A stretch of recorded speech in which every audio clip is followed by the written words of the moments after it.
Why the stealth F-35B could truly be a game changer. September 27, 2018 marked one of the most important milestones for the F-35 Joint Strike Fighter program. On that date, the U.S. Marine Corps conducted the first combat strikes by the U.S. military employing the revolutionary fifth-generation fighter. Perhaps equally impressive, this mission in Afghanistan was conducted by the short takeoff vertical landing variant of the Lightning II, the F-35B, from an amphibious warfare ship. These aircraft were part of the 13th Marine Expeditionary Unit deployed aboard the Essex Amphibious Ready Group operating in the Persian Gulf. The fifth-generation F-35B delivers very low observable stealth, advanced sensors, information fusion, and network connectivity, all packaged within a supersonic, long-range, highly maneuverable fighter.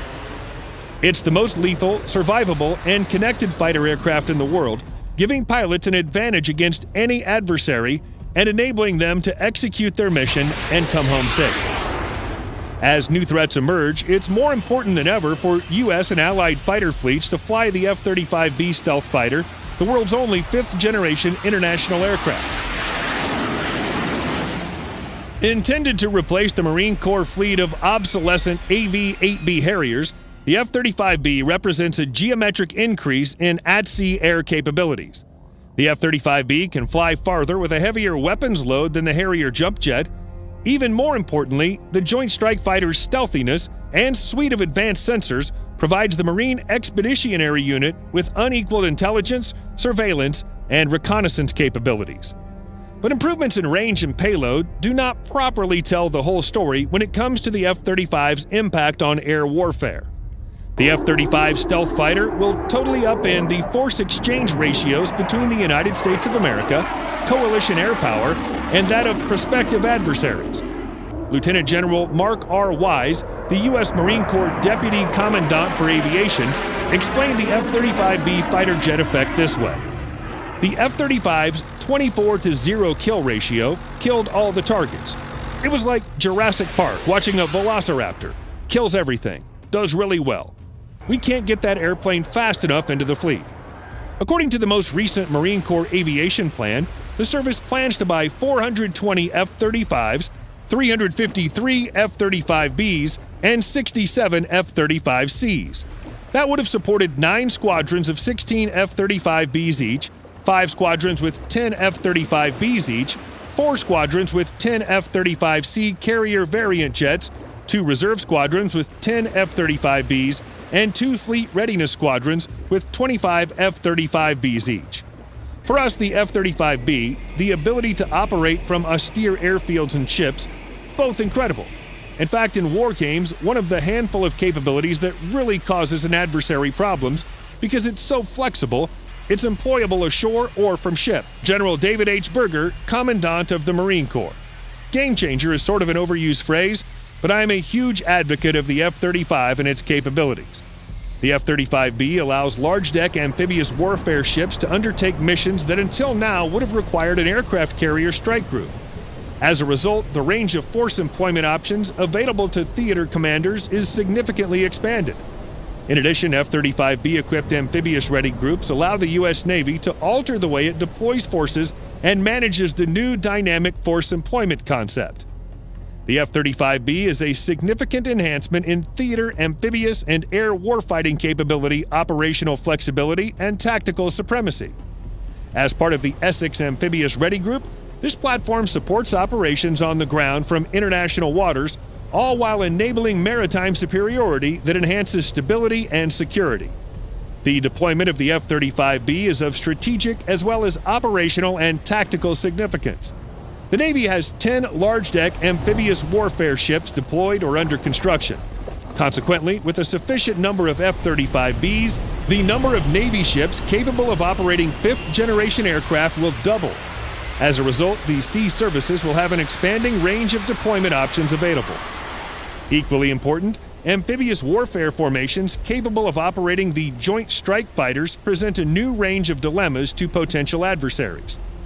Forward-deployed Marine Expeditionary Unit amphibious ready groups will operate from the start of a major conflict with an advanced adversary's anti-access/anti-denial envelope.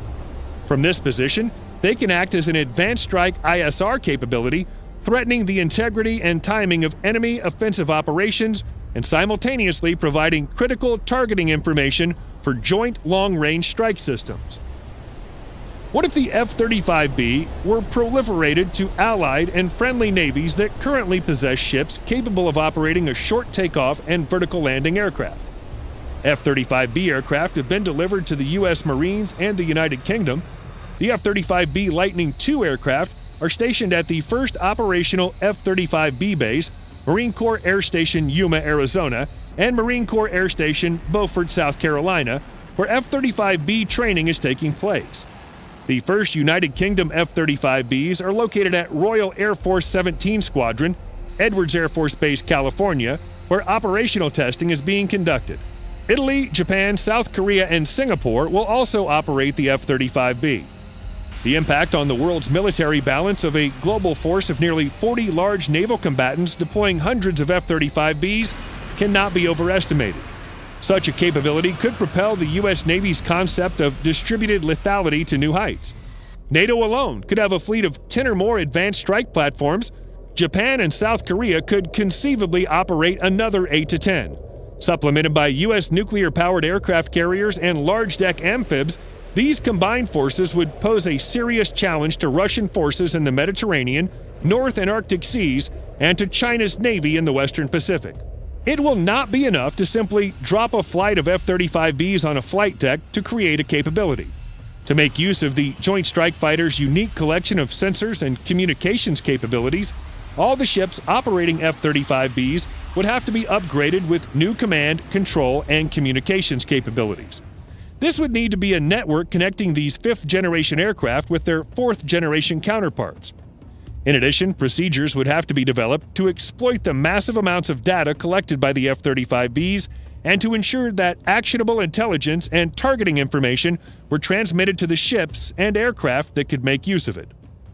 Of course, for such a future to unfold, it would have to begin with the leadership of the U.S. Navy changing the way it thinks about amphibious warfare platforms.